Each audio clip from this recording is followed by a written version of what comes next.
जो मेरे से पूर्व में हमारे अतिथि और विद्वान बोल करके गए हैं, उनका मैं सम्मान करती हूँ। बड़े ही इस मंच को सुंदर ढंग से आप लोगों के बीच में मिलकर के चला रहे हैं श्री नफी सिंह जी, श्री मदन लाल जी, श्री मांगे राम जी, श्री तेजपाल जी, और जिनके संपर्क से और प्रयास से पुरुषार्थ से सुंदर से कार्यक्रम का आयोजन हुआ और मुझे भी प्रथम बार आने का अवसर मिला है। श्रद्धेय भ्राता श्री बलवंत जी, उपस्थित समस्त आर्यभद्र पुरुषों, वंदनीय मातृशक्ति, नौजवान भाई और छोटे छोटे प्यारे प्यारे बच्चे,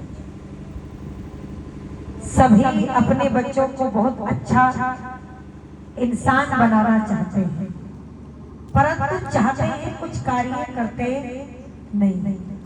और जब ऋषिवर देवदयानंद को हमने पढ़ा बहनों, तो ऋषि लिखते हैं कि 3 प्रकार से संतान उत्तम और संस्कारवान बनती है। और वो 3 प्रकार कौन से हैं? तो वेदारंभ संस्कार, संस्कार विधि में जो 16 संस्कार हैं, उसमें वेदारंभ संस्कार में बोलो इस बात की चर्चा आती। और क्या कह दिया? कहा कि सबसे पहले गर्भ से लेकर के 5 वर्ष तक यदि बच्चे को उत्तम बनाना चाहते हैं, संस्कारवान बनाना चाहते हैं, आज्ञाकारी बनाना चाहते हैं, तो गर्भ से लेकर के 5 वर्ष तक उस बच्चे का निर्माण माता करे। क्यों बहनों, किसकी बात कह दी? बोलो भी मेरे साथ एक बार, माता की बात। बस ताली बजाने का मन कर रहा है तो बजा, कंजूसी मत दिखाओ भाई। हरियाणा के लोग तो कंजूस है ही नहीं।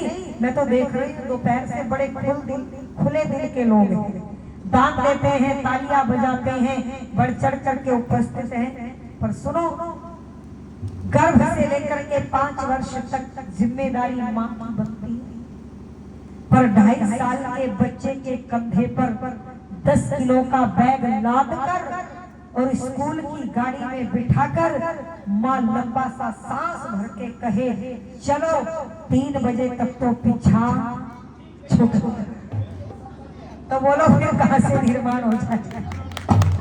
अरे सरकार को भी कदम उठाना पड़ा। जब 2.5 साल के बच्चे माताओं ने घरों से निकाल दिए, तो सरकार ने नई शिक्षा नीति लागू की और उसमें कह दिया कि 4 साल से पहले बच्चे को स्कूल में एडमिशन नहीं। अब आप देखो, सरकार को चिंता ज्यादा है, माँ को नहीं। माँ सोचती है पैदा होते कोई ले जाए तो ही बढ़िया। खैर तुम तो ऐसा नहीं सोचती, तुम तो बढ़िया वाली बैठे। मैं निवेदन कर दूं, ये माँ की जिम्मेदारी बनती है। अब आपका कर्तव्य है 5 से 8, 3 वर्ष तक जिम्मेदारी पिता की बनती है। वो क्या करे भाई? बच्चे का बोल दो निर्माण, देवनागरी लिपि का बोल पिता करावे, है ना? परंतु पिता की क्या भूमिका है? हम दिल्ली के अंदर कार्यक्रम में गए, तो कार्यक्रम के बाद एक नौजवान लड़का हमारे पास आया, बोले बहन बहुत अच्छा गाते हो, बहुत बहुत धन्यवाद, कुछ सम्मान किया राशि देकर के। मैंने कहा धन्यवाद भैया। और ऐसे ही जब बात बढ़ी तो भाई किसी अजनबी से पहली बार मिले, क्या बात कर सकते हैं? तो मैंने यही बात पूछ ली, भैया कितने बच्चे हैं आपके? तो उसने कहा बहन 2 लड़के हैं। मैंने कहा कितने बड़े हैं? तो देखना मेरी बहनों, वो नौजवान कहता है बहन एक इतना बड़ा है और दूसरा इतना बड़ा है। मैंने कहा भैया अच्छा, ये छोटा सा बेटा 100 रुपए देकर के सम्मान करता है, इसके उज्जवल भविष्य की मैं कामना करती हूँ। निवेदन कर दूं आपके बीच में। मैंने कहा भैया लोग तो ऐसे बताते हैं, क्यों माँ तुम ऐसे तो बताती हो, इतना बड़ा तुम ऐसे क्यों बताते हो? तो बोला बहन क्या करूं, मजबूरी है। सुबह 5 बजे उठ करके जब ऑफिस के लिए निकलता हूँ, बच्चे बेड पर ऐसे ही पड़े रहते हैं और जब रात के 12 बजे वापस आता हूँ तो बोलो बच्चे तब भी बेड पर ऐसे ही पड़े रहते हैं। मैं ऐसे ही पड़े पड़े बच्चों को देखता हूँ, मैंने अपने बच्चों को खड़े हुए कभी देखा ही नहीं। अच्छा बताओ, क्या इस प्रकार के माता पिता बच्चों को संस्कार दे सकते हैं? और अब तीसरा नंबर कोई बैठा हो तो भाई बुरा मत मानना। तीसरा नंबर है आचार्य का। क्या करेंगे? 8 साल के बच्चे की उंगली पकड़ करके पिता बेटियों को बेटियों के गुरुकुल में और बेटों को बेटों के गुरुकुल में ले जा करके छोड़ दे, और जब तक 25 साल के ब्रह्मचारी बन करके तैयार न हुए, बोलो तब तक बच्चों का और माता पिता का कोई संपर्क ना होवे। लोगों, ऐसे संतान बनती थी। अच्छा, आज बच्चे घरों में रहते हैं, इन बच्चों को सारी चालाकियां बचपन में आ जाती है। किसके साथ हमारा झगड़ा है, ताई मेरी गंदी है, चाची मेरी अच्छी नहीं है, दादा मेरा बहुत बेकार है, ये सारी पाठ बचपन में पढ़ा दिए जाते हैं। आज झगड़ा हो गया चाची से तो मम्मी बोली चाची के साथ बात मत करना, बहुत बेकार है। थोड़े दिन बाद चाची से मेल मिलाप हो गया और ताई से झगड़ा हो गया। मम्मी बच्चे से बोली ताई से बात मत करना, चाची से बात कर लेना। बोलो सिखा रहे या नहीं सिखा रहे? एक बार हम किसी गांव में चले गए पानी पीने, वो जा रहे थे तो प्यास लगी थी, बोतल खाली हो गई। एक बच्चा सामने खड़ा, मैंने कहा रे बेटा इधर आना। वो बेटा आया, मैंने कहा बेटा ये मेरी बोतल पकड़ और इसको ये जो सामने घर है ना, यहाँ से भर करके पानी की ला। तो बोला ना जी ना दीदी, इस घर में हम नहीं जाते क्योंकि इनकी साथ हमारी लड़ाई बज रही है। हरियाणवी बोला इनकी साथ हमारी बाज रही। मैंने कहा चल कोई बात नहीं, जो ये दूसरा घर है यहाँ से ला दे। बोले इनकी वजह से तो हुई थी।